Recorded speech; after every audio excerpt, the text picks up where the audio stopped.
Hey everybody, I wanted to share my initial impressions of the Notion Ink Atom. This is the Atom here, and I'll go ahead and turn it on. I've tried to set up the lighting so you can see the screen fairly well. When you first turn on the device, you'll notice that this Pixel Cheese screen has a little bit of backlight bleed around the edges. It's not noticeable at all when you transition to any sort of color on the display, so the white splash screen, you can't see the backlight bleed at all. And of course, you certainly don't see it in reflective mode in full sunlight. I have taken this display out into reflective light. Here I'm waiting patiently for the boot up screen to come, the next boot up screen, which is the nice Atom display. Anyway, I was saying in full light, this is a beautiful display. It is indistinguishable from having full backlight on, which I think is simply amazing, and I'm thrilled with the display. So there's the initial lock screen, and we bring up the applications. And the first thing most people are going to want to do is go into settings and set the date and time and turn on Wi-Fi to get access to the internet. So you'll notice that across the top here is the notification bar, and it sits over the app. I'm not a huge fan of what they've done with the notification bar. I think what Google has done in Honeycomb is better, but anyway, you want to come in here and turn automatic off and then set the date and set the time and set your time zone and the like. I've already done that, so I won't actually set the time here. And then the next thing you're going to want to do when you first get the device is go in and turn on Wi-Fi, of course, and jump on your Wi-Fi network. So here I'm going to turn on Wi-Fi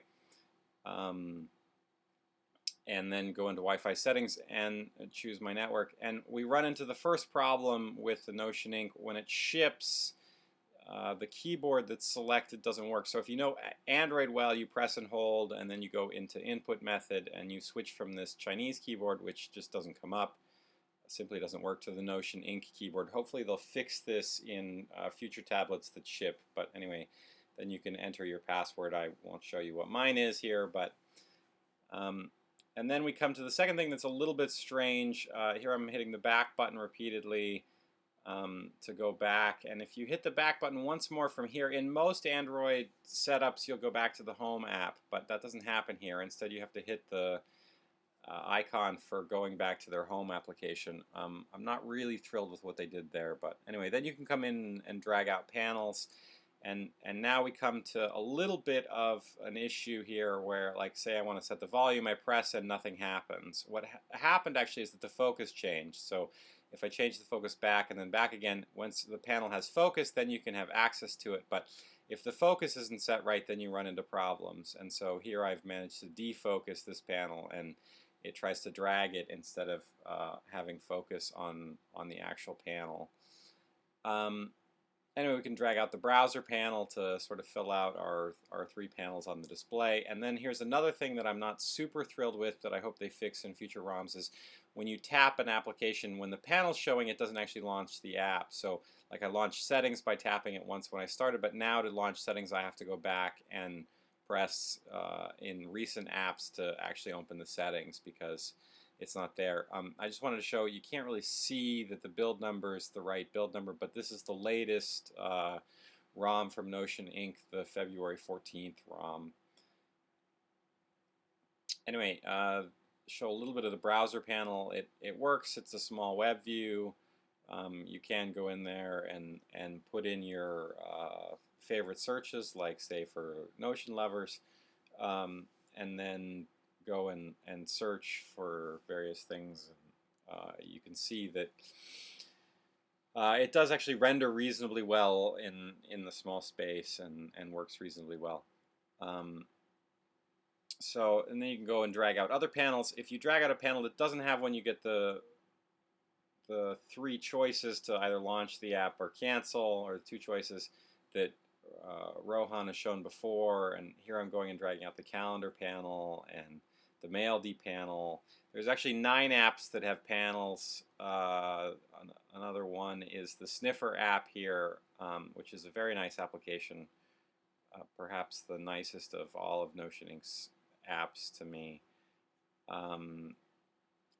Drag out the canvas, you can drag out the calculator, you can drag out Facebook, which is sort of a small web view and is not a particularly impressive panel. Hopefully they'll be making improvements to that panel as well, but they're certainly trying to highlight the social integration here with that panel. So the sniffer panel, again, you have to focus, and then you can interact with the panel and get a list of files on a particular thing. I really like Sniffer. It's a very nice app, perhaps one of the most polished of all of their applications. This Facebook panel has a notification section down at the bottom where you can log in to get notifications on sort of the home panel. And if you actually log into Facebook, you're just taken into the browser from this panel, which is not one of my favorite aspects. I'd prefer to see it offer you that in panel instead of taking you to the browser here, but I'm sure they'll fix that in a future update. The calculator there I was just showing, and it's reasonably nice. I'm trying to run through these fairly quickly just to give you sort of an initial feel of what the apps look like. This is the Canvas panel, and you can use it to make a new document. This is the Mail D panel, which again, the focus model messed me up there. And I've been using the device for a while, so it's not really easy to get the idea of focus on these panels.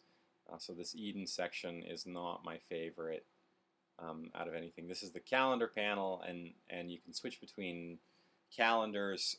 My big gripe with the calendar app is that there's no unified view, but I love this this event input. I think it's very well thought out, very well done. I'm a huge fan of what they've done with the calendar creation. If you create an event, this is your sort of overview of the calendar, and you can switch between calendars.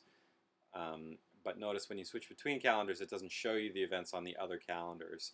The same thing happens if you go to the month overview. That event that I have on the 1st is in my work calendar, not in the default calendar, and so I don't see it when I go to the month overview. Now I have the red mark on the bottom of the 1 indicating that this is has an event on it, and if you go to the overview, now we see the event in the overview because the work calendar is selected. I think they need to integrate all calendars into one sort of overview, or let you turn on and off calendars so you can see 2 or 3 calendars in one overview to really make this a killer app. But it's a beautiful app.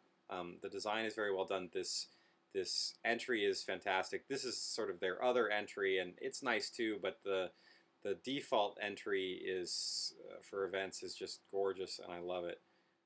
It's very well done. You can see where Notion Inc. is trying to go with these applications, and I think they've done a very good job of showing what it is that they're trying to create, and I think it has a lot of potential. Still a little rough around the edges, but the same thing could be said for the G1. When it first came out, it was a little rough around the edges, and now we have the fantastic platform that Android is.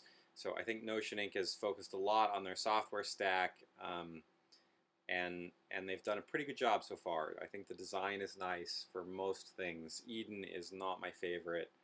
I think there are things they could do to improve Eden, and I hope to see those coming in future updates from Notion Inc., but I think they have a lot of potential. I want to show the browser just a little bit more. So here we're going to do a search for our favorite site again, and pull that one up, and now we can go and look at an actual entry. The browser's fairly fast. At the top you can see the location bar loading.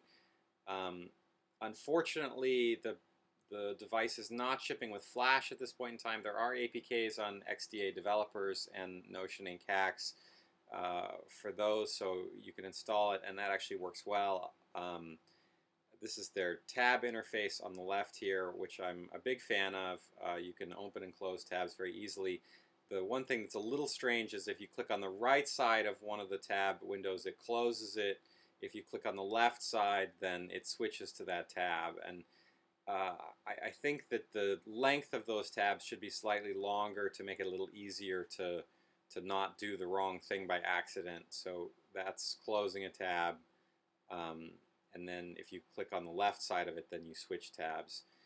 The top icon up here brings up the location bar, and you can click in there and type your location, although I have sometimes have issues with focus with that bar, and it doesn't actually go where you intended it to go. And note, of course, that the notification bar hangs over the top of the app. I'm not thrilled with what they did with the notification bar. I'm hoping that they change what they've done with that when they've merged in honeycomb changes. But we'll have to wait and see what they do with it. This is Notion Inc. site, and of course it says ouch here because Flash doesn't work and HTML5 video doesn't work. I think this is a fairly large ouch. I have tested Flash on the device, and I'll be showing that in another video later. Flash works very well. You can certainly play Zynga games. Somebody in one of the forums asked if you can play Farmville, and it works fairly well. With this browser, you can't zoom out, but certainly it's playable. I'd like to be able to zoom out a bit so you can get all of the display in the browser, but I'll be experimenting with other browsers. Here, if you pull the menu up, you have bookmarks and the various other things. This is sort of your bookmarks where you get a little preview. It's very nicely done, similar to what Safari does with their home pages. I'm a little disappointed with how smooth the scrolling is here. I think they have some optimization to do. I know the Tegra can do better than this, so I think it's just a matter of working out the kinks in the software aspect of their browser. But I think it has a lot of potential, and overall I like the UI for their browser. I would like it to be able to zoom out further for Flash games and things like that. But again, these are small issues that I hope Notion Inc. Fixes in future releases. Here I'm showing a little bit of a problem with the Eden interface, that when you have a panel open, you can't actually launch the app by touching in that bar. I think that needs to be changed so that if you single tap, you always launch the app regardless of whether or not the panel is open. This is the Canvas app. It's one of the other fairly well done apps from Notion Inc. And certainly looks like one where they focus quite a bit of development effort. I'm not the most amazing artist here, but you know, it's a fairly nice Canvas application, fairly nice drawing application, and I look forward to future improvements to it.